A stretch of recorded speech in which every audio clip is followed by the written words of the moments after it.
মহিলা দলের উদ্যোগে যৌথ সভায় প্রধান অতিথি আজকের এই সভায় সভাপতিত্ব করবেন লক্ষ্মীপুর পৌর মহিলা দলের বিসমিল্লাহির রহমানির রহিম।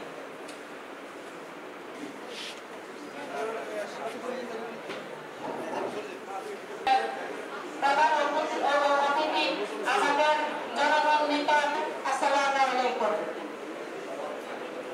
এখানে আমরা সবাই এই সভার প্রধান অতিথি আমাদের লক্ষ্মীপুর ও তুলে নিয়ে আপনাদের কালেকশন গুলো সংগ্রহ করে আমাদেরকে সভাটা কমিটি হয়েছে, তখন আমরা এভাবে একটা মহিলা দলের মিটিংয়ে হয়তো আমরা দুই একজন আওয়াজ পাইছি, আমরা সেখানে আসছি।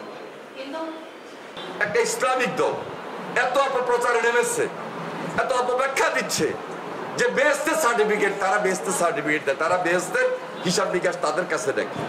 এই পরিস্থিতিটাকে মোকাবেলা করে আগামী নির্বাচন ধানের শীষকে ভোট দিয়ে আমাদের সুন্দর বাংলাদেশ গড়া, সুন্দর সমাজ গড়া, সুন্দর লক্ষ্মীপুর গড়া, এটা হলো আমাদের অঙ্গীকার। সমস্ত সাপোর্ট দেওয়ার জন্য বিএনপি আপনাদের পাশে, আপনার পরিবারের পাশে দাঁড়িয়ে আছে এবং থাকবে ইনশাল্লাহ। এতটুকু আশ্বস্ত বিএনপি আপনাকে আজকে করছে।